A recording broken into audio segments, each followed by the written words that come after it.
창세기 27장 1절부터 10절입니다. 또 이 일이 일어났으니 곧 이삭이 나이 들어 눈이 어두워 잘 보지 못할 때에 맏아들 에서를 불러 그에게 이르되 내 아들아 하니 그가 그에게 이르되 보소서 내가 여기 있나이다 하더라. 이삭이 이르되 이제 보라 내가 늙어 나의 죽을 날을 알지 못하노라. 그러므로 이제 원하건대 너의 무기 내 무기 곧 화살통과 활을 가지고 들에 가서 나를 위하여 사냥한 고기 얼마를 가져다가 내가 좋아하는 맛있는 음식을 만들어 그것을 내게로 가져다가 먹게 하여 내가 죽기 전에 내 혼이 너를 축복하게 하라 하더라. 이삭이 자기 아들 에서에게 말할 때 리브가가 들었더라. 에서가 사냥하여 고기를 가지려고 들로 나갔더라. 리브가가 자기 아들 야곱에게 말하여 이르되 보라 내 아버지가 내 형 에서에게 말씀하시는 것을 내가 들었으니 이르시기를 나를 위하여 사냥한 고기를 가져다가 맛있는 음식을 만들어 내가 먹게 하고 내가 죽기 전에 주 앞에서 너를 축복하게 하라 하셨느니라. 그러므로 이제 내 아들아 내가 내게 명령하는 대로 내 음성에 순종하라. 이제 염소떼에 가서 거기에서 염소들 중에 좋은 새끼 2마리를 내게로 가져오면 내가 그것들로 내 아버지를 위하여 좋아하시는 맛있는 음식을 만들리라. 너는 그것을 내 아버지께 가지고 가서 그분께서 드시고 돌아가시기 전에 너를 축복하게 하라 하더라. 예, 우리 잘 아시는 말씀의 내용이죠. 여기 흥미로운 사실은 이제 이삭이 이 지금 장면이 펼쳐지는 때에 성경 연대기로 계산해 보면 대략 나이가 137세 정도 됩니다. 137세. 뭐 이제 성경에 나오는 인물들은 요즘 사람들과 다르게 장수하지 않았습니까? 예, 137세. 그런데 이제 그 이삭이 이 나이가 들었었을 때 이제 자기가 이제 곧 죽게 되었다 이렇게 얘기하면서 지금 축복의 그 유언을 지금 장자권에 대한 축복을 해주려고 그러는 거죠. 그런데 실제로는 이제 이때 죽진 않았습니다. 지금 이 시점에서 43년을 더 살고 180세에 죽죠. 그러니까 아직 이삭이 죽을 때는 아니었는데 어쨌든 이제 자기가 죽을지도 모르니까 장자권의 축복을 넘겨주겠다 이렇게 얘기를 한 것이죠. 근데 모세를 보시면요, 성경은 모세가 120세가 돼도 눈이 이렇게 나빠지지 않았다, 눈이 괜찮았다라고 그러는데 이삭만큼은 137세인데도 눈이 더 이상 안 보였다는 거죠. 아마 추정컨대 뭐 백내장 아니겠습니까? 예, 백내장이나 뭐 녹내장까지는 아니겠고요. 백내장 정도 되겠죠. 예. 뭐 옛날에도 우리 어르신들이 나이 드시면 눈이 안 보이고 그랬는데 그때는 몰랐죠. 백내장이지 뭔지. 예. 그러니까 어쨌든 잘 안 보이시고 나중에는 안 보이시는 일이 있었는데 어떤 이유인지 모르지만 어쨌든 눈을 잘 볼 수가 없었다라는 거죠. 자, 그런데 또 굉장히 흥미로운 것은요. 이게 나이가 들어서 137세에 눈이 이제 안 보입니다. 그런데 식욕은 왕성했다는 거예요. 그죠? 그것도 야생고기. 보통 아시죠? 야생고기에 약간 질긴 거 아시죠? 이게 원래 고기가 들에서 자라면 닭도 양계장, 양계장이라고 그러나? 예, 그 고기를 생산하기 위해서 들인 보다 이렇게 그냥 마당에 풀어놓은 고기가 훨씬 더 쫀득쫀득하다고 그러죠. 예. 그러니까 야생 고기가 훨씬 더 탄력이 좋습니다. 그러니까 그런 야생의 쫀득쫀득하고 탄력이 좋은 고기를 좋아했다. 그러면 굉장히 식사는 잘했다 이거죠. 예, 굉장히 잘했다는 겁니다. 그러니까 나이는 드셨는데 식사는 왕성하겠다. 오늘 제가 저희 이제 추석이고 그래서 저희 이제 큰어머니가 계셔서 여전히 살게 80대 중반이신데 이제 방문을 했습니다. 잠깐 낮에. 그랬는데 먹을 거 이렇게 과일 같은 걸 내오세요. 근데 이제 당신은 안 드신다는 거예요. 입맛이 없어서. 그래서 과일이랑 빵인데도 잘 못 드세요. 그래서 제가 이거 오늘 다시 이렇게 읽어보면서 야, 이게 보통은 나이 드시면 그러니까 빵이나 과일도 못 드시는데 우리 이삭 이분은 야, 어떻게 고기도 이렇게 잘 드시냐. 예? 예, 식욕이 보통 떨어지는데 어쨌든 이삭은 특이하게도 식욕이 아주 좋았다는 겁니다. 예, 식욕이 좋았다는 거죠. 자, 그런데 이 식욕 때문에 문제가 됐었죠. 왜 그랬습니까? 이 식욕 때문에 에서를 편애했죠. 예. 식욕이 문제가 아닙니다. 이 식욕을 자기가 잘 통제를 못해서 오히려 편애하는 문제가 생겼다라는 거죠. 그러니까 어쩌면 이 야생고기 이런 그런 식탐이 그를 하나님 앞에서 그가 영적으로 눈멀게 만드는 겁니다. 예. 그러니까 먹을 걸 너무 주다 보니까 영적으로 눈을 멀고 그 결과 에서를 편애했고 그 편애가 어떻게 됐습니까? 나중에 이 자기 집안에 그다음에 대대 후손으로 굉장히 큰 문제를 일으켰죠. 이 가정의 문제가 왜 심각했냐면요. 지금 이 이삭과 야곱의 가족은요, 하나님께 택함 받은 가족입니다. 그렇죠? 이 가족이 잘 돼야 돼요. 왜? 이 가정과 가족에서 큰 민족이 나와야 되거든요. 근데 이 가정과 가족이 문제가 생겨서 부부 간에, 오늘 살펴본 내용이죠. 아니면 부모 자식 간에 문제가 생겨서 뿔뿔이 흩어져 보세요. 가족, 큰 민족이 되기는커녕 그 전에 뭐 어떻게 되겠습니까? 다 뿔뿔이 흩어져서 없어져 버리는 거죠. 그러니까 사실 사탄이 원하는 게 그겁니다. 가정을 파괴해서 하나님의 약속이 성취되지 않도록 하는 거. 그러면은 물론 하나님은 어려운 일이 없으시니까 또 다른 사람을 뽑아서 이렇게 하셔야 되겠는데 하나님이 한번 내뱉으신 말이 실수가 있으면 안 되죠. 그러니까 사탄이 노리는 게 그겁니다. 결국은 이 아브라함의 가정을 통해서 대대 후손으로 예수님이 오시는 거잖아요. 그러니까 이거를 망치게 하는 게 사탄의 목적이었고, 그런 하나의 방법으로서 이 이삭은 자신의 육신의 정욕 가운데 하나인 식탐, 이걸 잘 조절을 못했다라는 겁니다. 분명히 배후에서 사탄의 역사가 있었겠죠. 성경은 직접적으로 얘기하지는 않지만요. 자, 안타까운 사실은요, 이 이삭이 과거에는요, 놀라운 믿음을 보였던 사람이라는 거예요. 그렇죠? 아브라함이 믿음이 정점기에 달았었을 때, 아들 이삭, 유일한 아들을 바치라고 했었을 때, 거기에 협조했던 사람이 바로 이삭입니다. 사실 아브라함도 대단하지만요, 거기서 이삭이 아빠는 안 갈래요, 이렇게 버티면 어떻게 되겠습니까? 그죠? 그잖아요. 낌새가 이상한데? 그래갖고 뭐 도망치거나 그러면 어떻게 되는 거예요? 아니면 막 죽이려고 그러는데 거기서 이렇게 묵혔겠지만 이렇게 해서 도망가거나 그러면 어떻게 되겠어요? 이거 완전 스토리가 이상하게 되는 거 아닙니까? 근데 이삭은요, 진짜 예수님의 모형처럼 전혀 저항하거나 반항하거나 도망치지 않고 순종을 했다는 겁니다. 그러니까 이삭의 믿음도 대단한 거예요. 아브라함의 믿음도 대단하지만 거기에 따랐던 이삭의 믿음도 굉장히 훌륭한 거죠. 그러니까 이 사람이 믿음의 반열에 오를 만큼 굉장히 훌륭한 믿음을 가졌어요. 그것도 대략 한 15세 정도로 추정되는데 그 청소년기의 나이에 그런 훌륭한 믿음을 가진 겁니다. 지금 137세, 그죠? 한 120년 전쯤에 일이 그렇게 믿음으로 자신을 목숨까지 바칠 수 있었던 사람이었는데 지금은 완전히 이상한 사람이 되어버린 거죠. 그러니까 이게 사실 우리에게 시사하는 바, 우리가 배워야 될 굉장히 중요한 내용을 담고 있는 거죠. 자, 여기서 우리가 굉장히 중요한 한 가지 사실을 배우게 되는데요. 우리는요, 하나님의 크신 은혜, 또 하나님이 우리에게 베풀어 주셨던 일, 또 우리가 믿음으로 하나님 앞에서 전진하며 두려워하지 않고 싸웠던 그 일들을요, 때때로 시간이 지났다는 이유로 아니면 세상의 영향을 받아서 있는 일이 너무나도 많다는 겁니다. 저 자신을 되돌아봐도 그렇고 여러분들을 보셔도 그렇고 제가 목회자로 상담을 해도 그래요. 저 자매님이, 저 형제님이 과거에는 안 그랬는데 어느 순간 신앙이 이렇게 깔아앉아 있으신 거예요. 과거에는 기도하시고 과거에는 영적이었는데 어느 순간부터 세상적이고 육적이고 그러시는 거예요. 시간이 흐르면서 정상적으로는 신앙이 더 깊어지고 좋아야 되는데 신기하게도 신앙이 밑으로 깔아앉거나 다운되는 경우도 많다라는 거죠. 오늘 이삭이 그걸 보여주고 있습니다.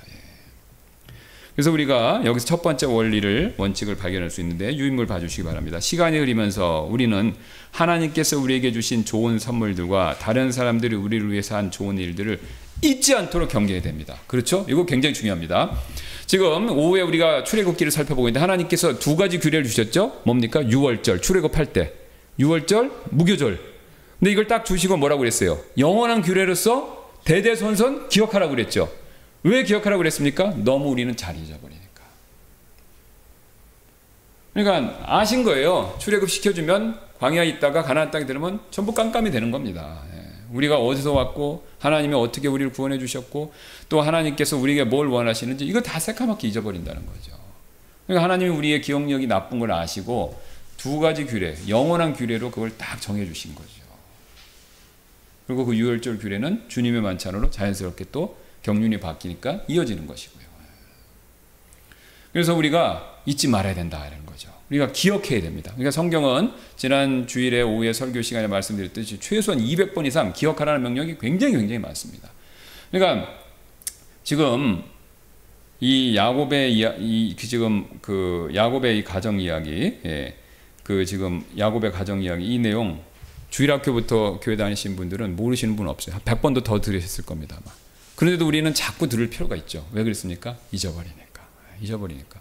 자꾸 듣고 생각해내고 또 그걸 자꾸 생각해내므로 하나님께 감사하고 하나님의 은혜를 잊지 않고 우리가 계속 그 일을 해야 되는 거죠. 그래서 우리가 교회에 모이는 이유도 그 중에 하나이죠. 혼자 신앙생활 하시면 절대로 신앙이 자랄 수도 없고 뜨거워질 수가 없어요. 지금은 이제 인터넷이 여러분 이게 너무 좋지 않습니까? 이건 굉장히 좋은 거예요. 하나님이 주신 지혜로 사람들이 잘 만들었는데 이거에 의지해서 교회나 모임에 안 나오시는 분들이 너무 많습니다. 코로나 이후에. 그런데 그게 결국은 마이너스예요. 이게 나쁘다는 게 아닙니다. 신앙이 더 뜨거워지질 않는다 이거죠. 저는 이걸 볼 때마다 이거에 의지해서 신앙생활 하시는 볼 때마다 꼭 중환자실에 계신 환자들 같아요. 이 기계 딱 제가 이제 저희 아버지 때문에 요즘에도 자꾸 병원을 가보면 기계 꽂고 있는 분들 있잖아요. 자기 힘으로 그 숨도 못 쉬고 먹지도 못하니까 기계에 의존해서 목숨이 연장되고 있는 거죠. 여러분 그렇게 될 수 있습니다.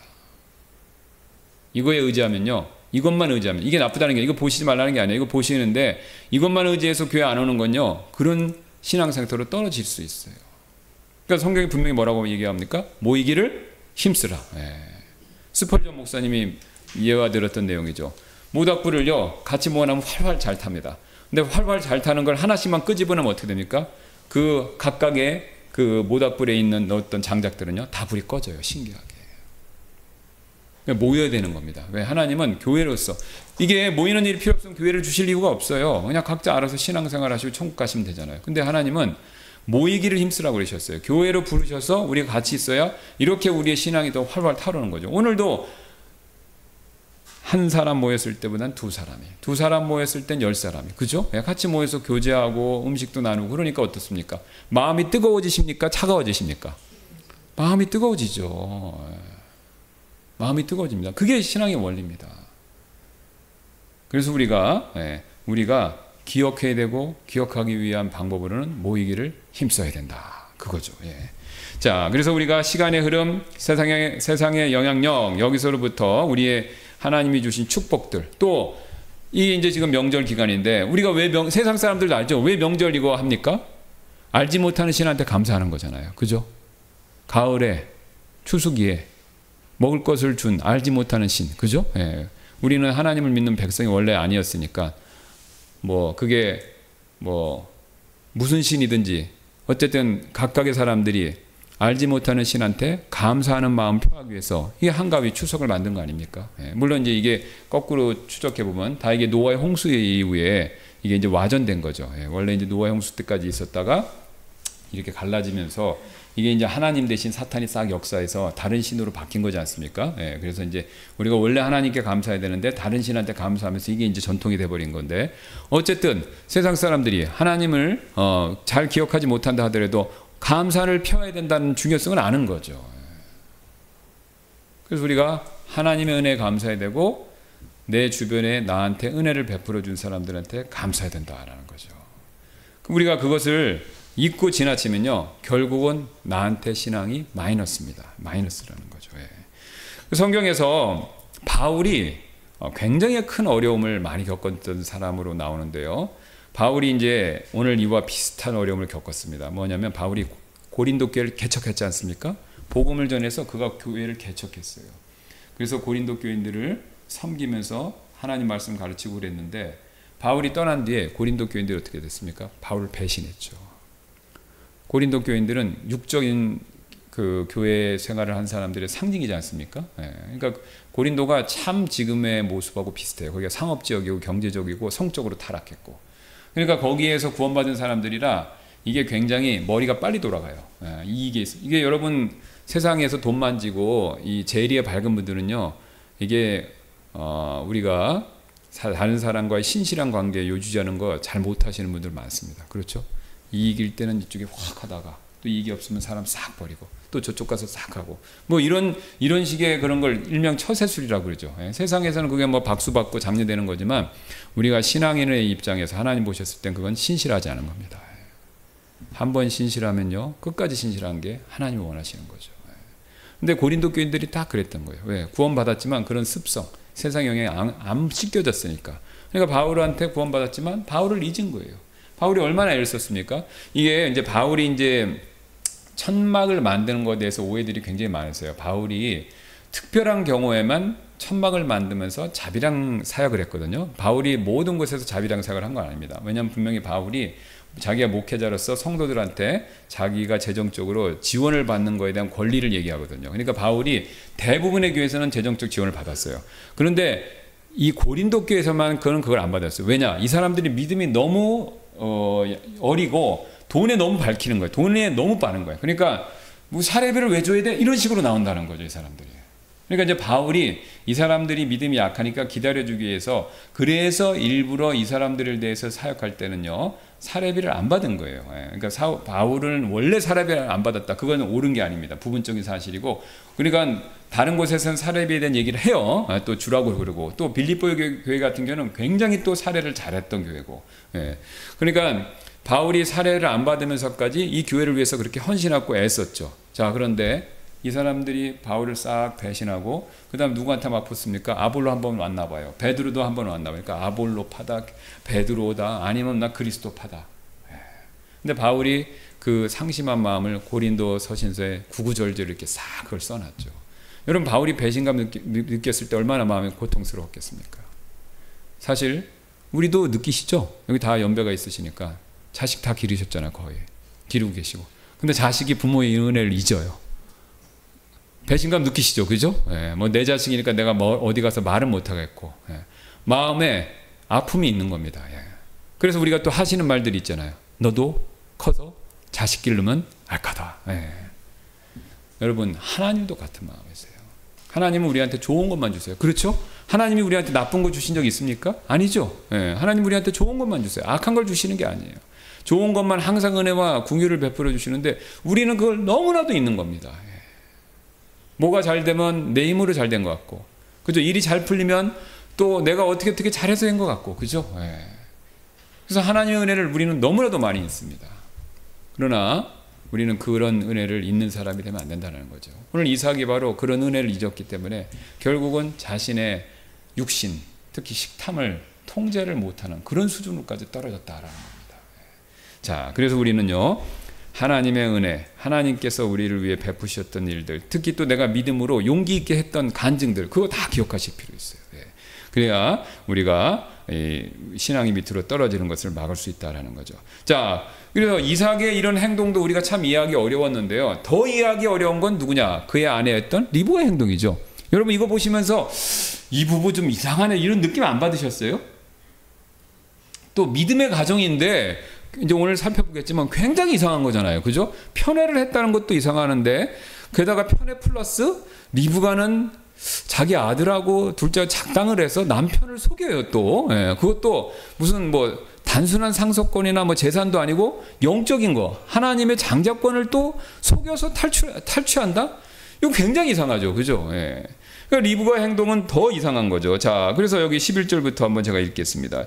이에 야곱이 자기 어머니 리브가에게 이르되, 보소서 내용에서는 털이 많은 사람이요 나는 매끈한 사람이니다. 야곱은 처음에 안 하려고 그랬어요. 왜요? 이거 탄론할게? 뻔하니까. 왜? 에서와 야곱은 신체적으로 너무 틀리잖아요. 그죠?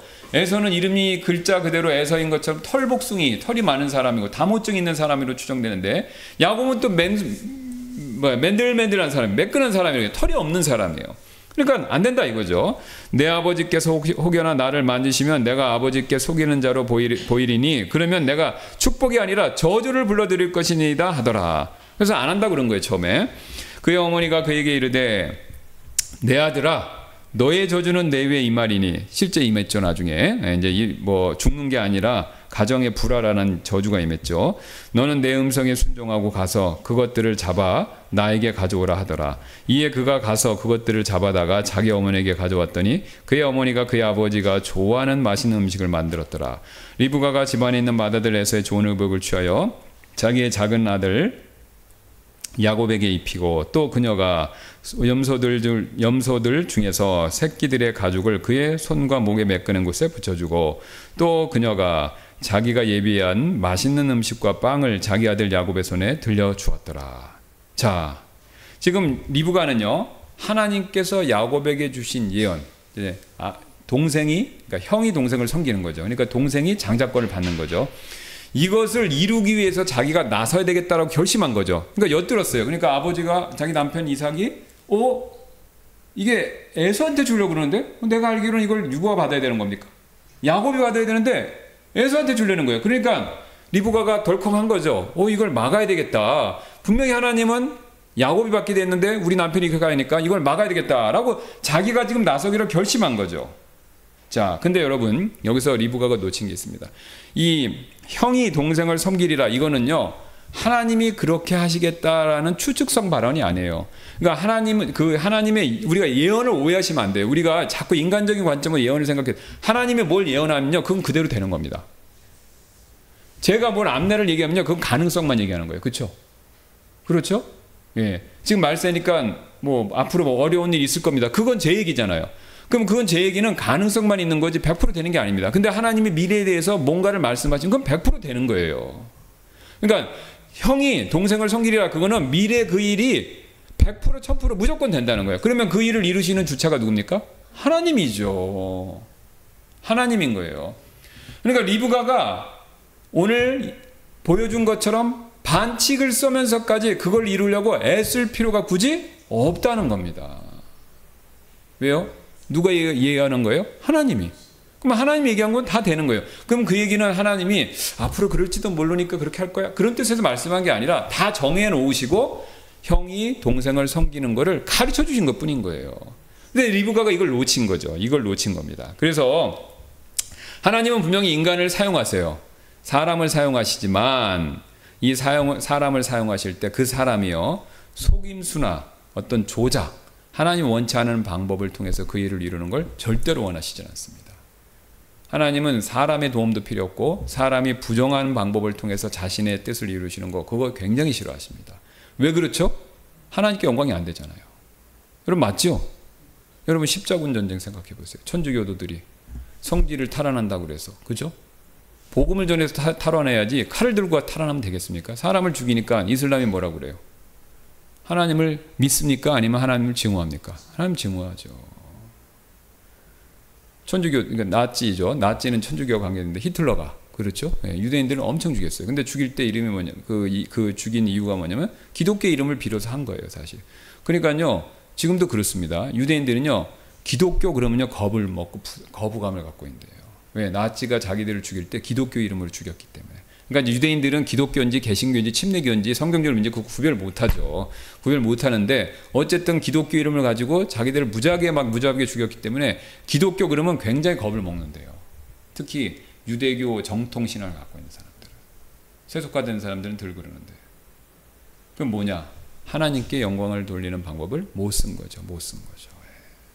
그러니까 하나님은 자신의 일을 이루실 때 하나님의 방법을 원하시지 인간의 방법을 원하시지 않고 죄된 방법은 더더욱 원하시지 않는다는 거죠. 이걸 놓친 거죠. 이걸 놓친 겁니다. 예. 그래서 우리가 여기서 두 번째 원칙을 발견하는데 우리는 매일 우리가 인생에서 내리는 결정들에 대해서 하나님께 기도로 의지해야 한다라는 사실을 상기해야 된다. 여러분 여기 지금 리브가의 가장 큰 실수의 핵심은요 어떤 거였냐면 기도의 부재입니다. 여기 보시면 리브가가 처음에 창세기 한번 25장 보세요. 우리 앞에서 보신 분들은 아시는 25장 21절, 22절, 23절 보겠습니다. 이삭이 자기 아내를 위해 주께 간구하더니 이는 그녀가 수태하지 못하였기 때문이더라. 이에 주께서 그의 간구를 들으셨고 그의 아내 리브가가 수태하였더라. 아이들이 그녀의 태 속에서 서로 다투더라. 그녀가 이르되 그러하다면 내가 왜 이럴까 하고 가서 주께 여쭈었더라. 여기 보세요. 지금 젊었을 때 이삭과 리브가는요 하나님께 기도했어요. 이삭이 훌륭했던 건 뭐냐면요 자기의 아버지 아브라함은요 가나안 땅에 내려오자마자 하나님께 여쭈지 않고 이집트로 가서 사고 쳤죠. 그 다음에 내 씨를 통해서 자손이 나올 거다 그러니까 하나님께 여쭈지 않고 자기 부인 얘기 듣고 하가를 얻었다가 집안에 난리 났죠. 그래갖고 지금 그 이스마엘 후손들이 지금 이슬람 족속들 된 거 아닙니까? 그래서 지금도 엄청 괴롭히잖아요. 지금요. 지금 이스라엘하고 또 전쟁하고 있잖아요. 이거 다 누가 실수한 겁니까? 아브라함이 실수한 거예요. 근데 아브라함이 무슨 실수했어? 기도 안 한 거예요. 여기서 기도는 단순히 구했다 이게 아닙니다. 지금 시대하고 그 당시 시대 기도는 차이가 있어요. 뭐냐? 지금은 우리가 성경책을 갖고 있지만 그 당시에는요 하나님 말씀이 완성이 안 됐기 때문에 하나님께 기도하면요 하나님이 꿈에서 하든지 환상 가운데서든지 아니면 사람의 모양으로 천사 모양이든 직접 말씀을 주세요. 그러니까 그 당시 기도는 커뮤니케이션이에요. 무슨 말씀인지 이해가 되시죠? 예. 그러니까 기도를 하면 하나님이 어떤 식으로든 반응을 하시는 거예요. 우리 시대에는 우리가 기도한다고 하나님 짜잔 나타나십니까? 물론 가끔 뭐 꿈이나 그런 거에서 비스무리하게 나타나실 수도 있어요. 그러나 하나님이 지금 자신의 뜻을 밝히는 주된 방법은 뭡니까? 성경이에요, 성경. 하나님은 자신의 하시고 싶은 말씀 여기다 다 주신 거예요. 그러니까 뭐 기도하고 하나님 응답을 구하면 보통 이걸 보셔야 돼요. 예. 신기하게도 성령님이 어디를 보게 하시던가, 아니면 교회 가는데 하필 또 목사님이 그 얘기를 해. 아니면 교제하는데 어떤 자매님이나 형제님이 또 그 얘기를 하시는 거예요. 그죠? 아니면 길을 가다 봤는데 고려은단이 있는데 무슨 말씀이 나와 있는 거예요. 그죠? 예. 그러면 그렇게 하나님께서 이 기록된 말씀을 통해서 요즘 시대에는 뜻을 주시는 거예요. 그러나 어쨌든 그 시대에는요, 하나님께 기도하면 하나님 그거에 대해 응답을 하시는 거예요. 그 방법을 이삭은 쓴 겁니다. 자기 아버지가 사고 쳐갖고 자기 형 이스마엘 이복 형제 생기면서 자기도 엄청 고생했잖아요. 그러니까 이삭이 어떻게 했어요? 똑같은 문제, 자식이 안 생기는 문제에 대해서 기도했죠. 그러니까 하나님이 즉시로 들어주셨습니다. 리브가 역시 남편이 기도해서 응답받는 거 보고 도전받았을 거예요. 그러니까 애가 막 뱃속에서 막 네슬링을 하는 거 아닙니까? 그러니까 왜 그런가 하고 죽게 여쭈었잖아요. 그러니까 하나님이 두 민족이 그 안에 있다, 그렇게 얘기하신 거죠. 그러니까 이 부부가 초반에는요, 기도를 했어요. 기도는 뭐냐면 하나님께 여쭙고 하나님께 뜻을 받았단 말이에요. 그런데 지금은 어떻습니까? 둘 다 안 하는 거예요. 이삭 기도 언제 했는지 전혀 감이 안 잡히고, 리브가는 좀 낫다 싶었는데 기도하는 대신 뭘 한 겁니까? 자기 시아버지가 썼던 방법하고 비슷하게 인간적인 방법을 쓰는 겁니다. 기도 안 하고. 기도했다면요, 이런 가정에 파탄 나는 일이 벌어지지 않고 야곱이 자연스럽게 장자권을 승계했겠죠. 예. 기도 안 한 것이 문제였다는 겁니다. 단순히 뭐 기도 이걸 안 했다는 게 하나님과 커뮤니케이션을 제대로 안 한 거예요. 예. 자, 그래서 결국은 기도를 안 했기 때문에 이들이 부부가 영적인 상태로 몰락해버린 거죠. 자, 여러분 우리도 마찬가지죠. 우리도요, 우리가 기도하셔야 됩니다. 기도가 단순히 그것만 한 게 아니라 기도하시고 하나님의 음성을 말씀을 통해서 받으셔야 돼요. 말씀으로. 신비주의에서 말하는 그런 방법 말고요. 왜? 그런 방법이 무조건 저는 잘못됐다라고 생각하잖아요. 맞을 수도 있어요. 근데 그 맞느냐 아니냐는 객관적인 증거가 없잖아요. 그나마 그 객관적인 증거를 어디서 얻어야 됩니까? 성경 말씀. 그렇죠. 그러니까 결국 성경 말씀을 기준으로 삼으셔야 하나님의 뜻을 정확히 알 수 있다 이거죠. 자, 그 다음에 또 다른 문제가 있었습니다. 뭐냐면요, 이게 가만히 보면 대화로서 남편하고 잘 풀 수도 있었는데 그 방법을 안 쓰고 이렇게 극단적인 속이는 방법을 썼다는 거예요. 그래서 제가 봤을 때 왜 이삭과 리브가, 특히 리브가 이 방법 썼었나라고 볼 때 바로 이 부부간에 의사소통이 잘 안 된 것 같아요. 신기하게도 이 아브라함, 이삭, 야곱 나오는데 부부간의 대화가 제일 적은 게 이삭과 리브가의 경우예요. 성경에 기록된 게. 성경에 기록된 내용을 보면 이삭하고 리브가는 부부간의 대화가 적어요. 아브라함과 그다음에 야곱의 아내들 사이의 얘기는 훨씬 많은데 이삭하고 리브가는 별로 한 얘기가 없어요. 초반에 결혼할 때 허니문 할 때 그때 좀 나오고 그 다음에는 없는 거예요. 그리고 이제 사라지는 겁니다. 이 뒤로는 사라지잖아요. 이제 안 나와요. 리브가도 안 나오고. 그래서 성경이 직접적으로 언급은 하진 않지만 정황을 놓고 봤었을 때, 야, 이 이삭과 리브가는 부부 사이의 의사소통, 이게 잘 안 된 것 같다라고 그렇게 보인다는 것이죠. 그러지 않고는 이렇게 할 수가 없죠. 그래서 여기서 우리가 중요한 사실을 또 하나 우리가 살펴볼 수 있는데요. 그렇다면 왜 부부 사이의 의사소통, 이야기가 잘 안 됐을까요? 앞에서 말씀드리는 것에 힌트가 있습니다.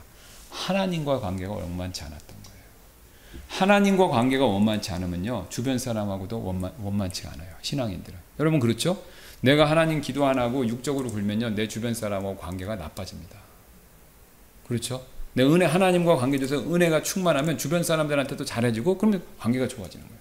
근데 내가 하나님과 관계가 안 돼서 육적으로 또 이렇게 딱 다운되면요, 주변 사람들, 특히 내 배우자하고 자녀나 주변 사람들하고 관계가 별로 원만하지가 않는 거예요. 그러니까 지금 벌써 영적으로 이삭과 리브가는 하나님과 의사소통이 안 되니까 부부간에도 의사소통이 잘 안 된 겁니다.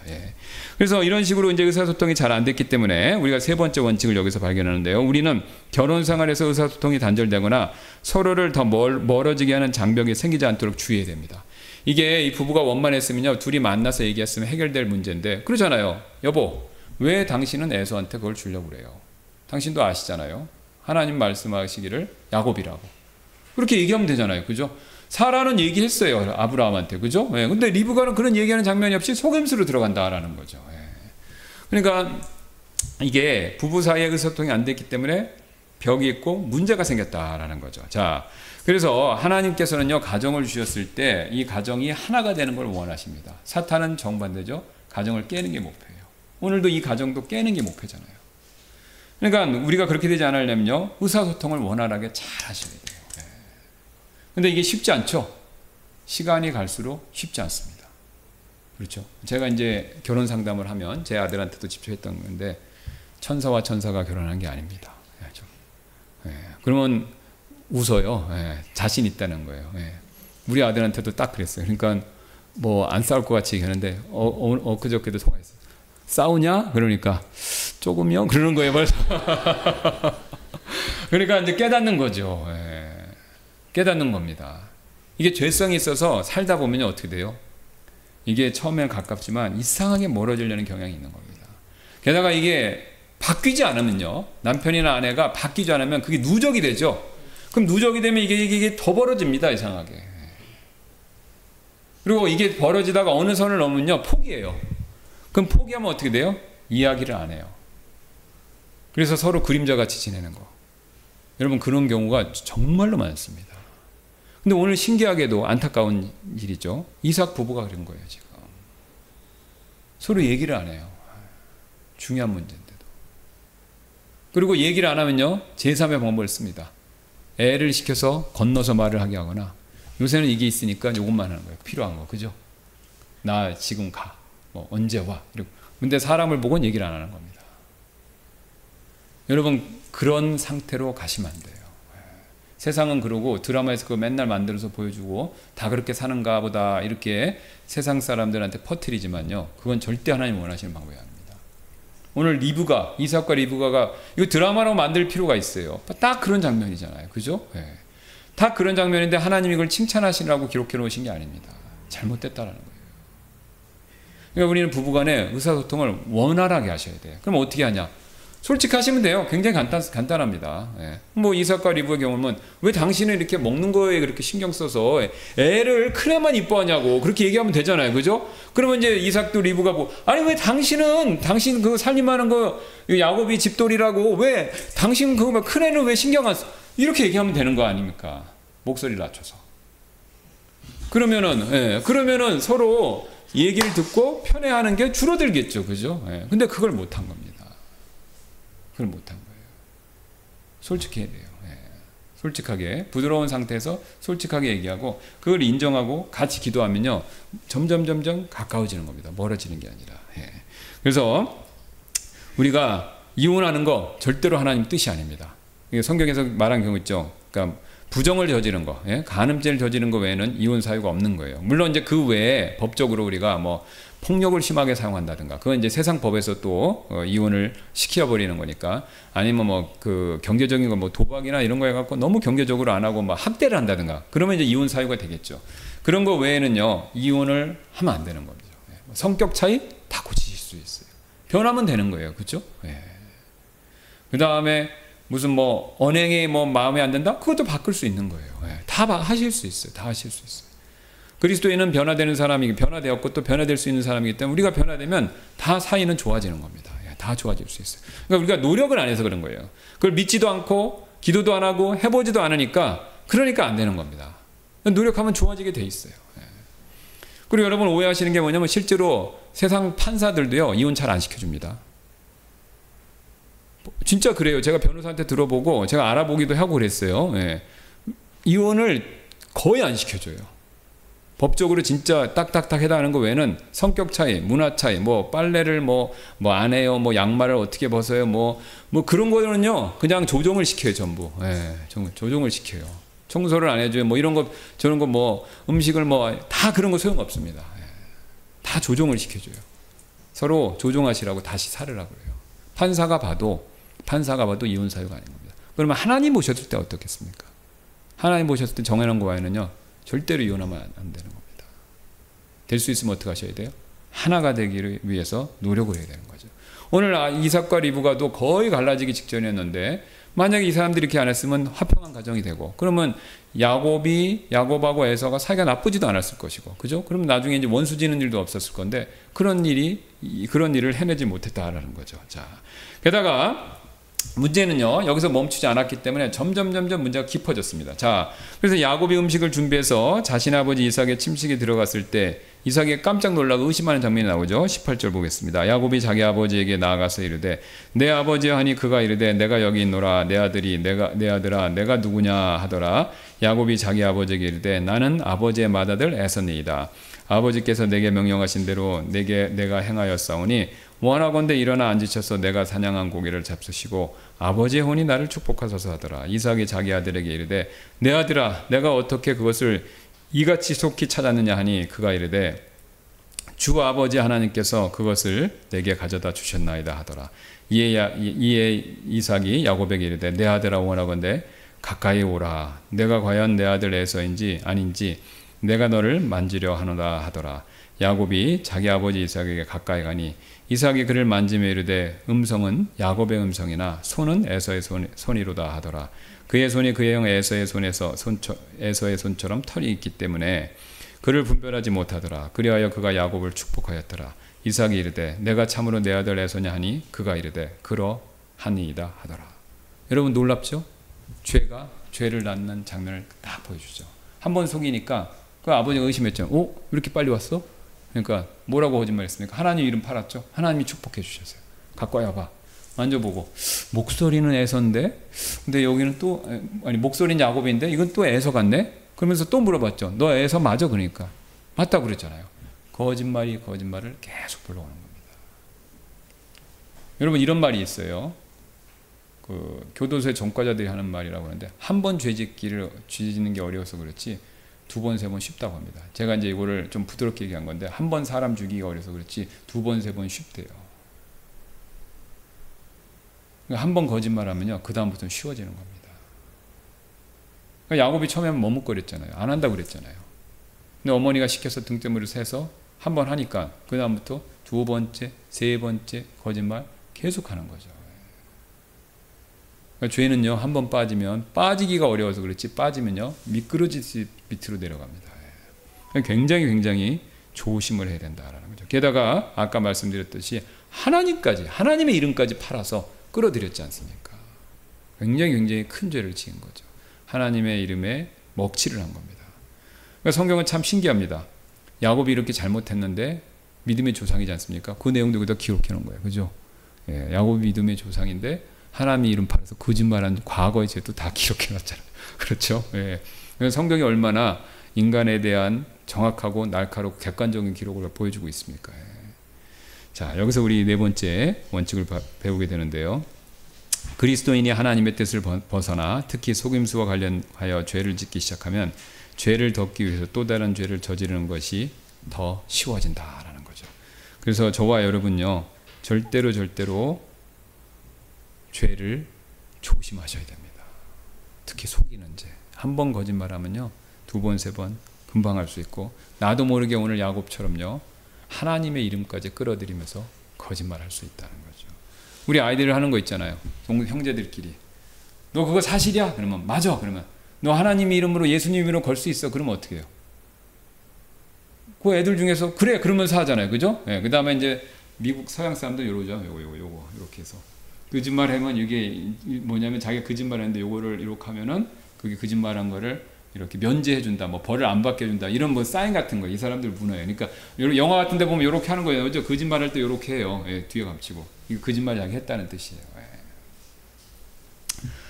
한번 죄를 지면요 계속해서 빠져들기가 쉽습니다. 예. 우리는 이 사실을 명심하셔야 된다라는 거죠. 그러니까 어떤 경우에도 정직하셔야 돼요. 예. 물론 그래 정직하라고 그래서 뭐 내 사적인 것 막 아무데나 가서 막 얘기해갖고 문제 키우고 그러면 안 되죠. 그건 지혜가 없는 어리석은 거고요. 그건 정직한 게 아니라 어리석은 거고 내가 조심할 건 조심해야 되는데 그렇다고 해서 나의 어떤 이익을 위해서 다른 사람을 속이는 거 이건 굉장히 하나님이 싫어하시는 겁니다. 우리 거짓말은 우리가 너무 일반적인데 하나님의 성품상 하나님은요 거짓말 굉장히 싫어하세요. 하나님은 거짓말 생각지도 아니하시고 해본 적도 없고 할 의향도 없고 그래서 거짓말 굉장히 싫어하시는 거예요. 여러분 주변에 정직한 분들 있으면 거짓말하는 거 굉장히 싫어하시는 거 보실 수 있을 겁니다.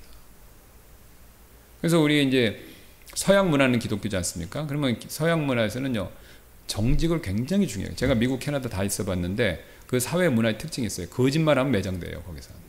근데 거짓말하기 너무 좋아요. 거긴 주민등록 제도도 없고요. 어디 사는지 자기 입증할 수 있는 방법이 뭔지 아세요? 주민등록증이 없어요. 그래서 어디 입냐면 그냥 회사 뭐 크레딧 카드나 무슨 영수증 같은 거 없고 그거 가지고 가면 자기 주소 입증하는 거예요. 그러니까 내가 어디에서 딴 데 그거 사기치고 거짓말하기 너무 쉬워요. 그래서 너무 쉬운데 한 번 걸리면 그 다음부터는 완전 매장입니다.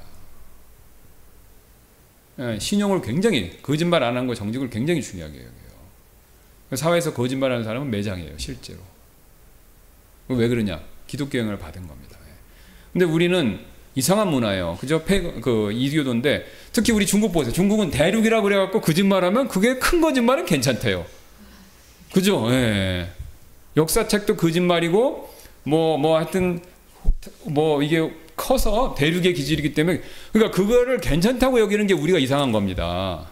그렇게 하는 사람들도 대륙이라고 거짓말하는 사람도 문제지만 그게 대륙의 기질이니까 괜찮다고 인정해 주는 게 우리가 이상한 거예요. 그 왜 그렇습니까? 기독교 영향을 덜 받아서 그런 거예요. 아직도.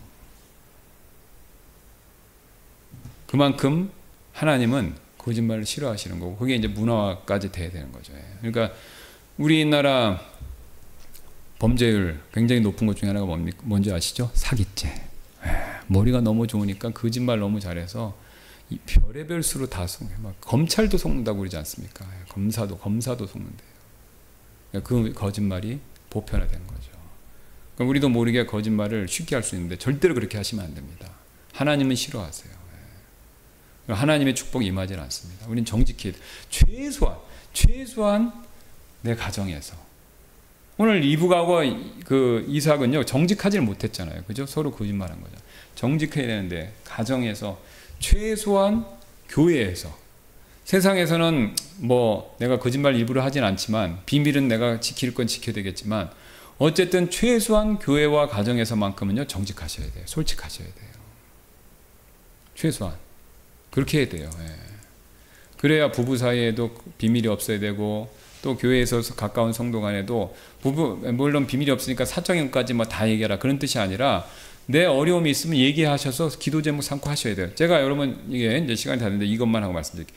우리 교회에서 지금 굉장히 흥미로운 사실이 있어요. 제가 발견한 건데 자기 어려움을 얘기하고 또 저한테 얘기하고 그 다음에 또 제가 여쭤봐요. 이거 기도 제목을 해서 좀 알려서 하도 될까요? 많이 얘기하나 않더라도 자세히. 그러면 그렇게 얘기하라고 그래요.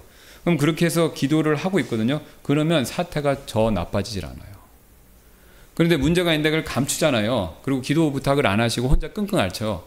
더 좋아지질 않아요. 문제가 더 나쁜 쪽으로 가는 거예요. 그러니까 그런 면에 있어서 솔직할 필요가 있는 겁니다.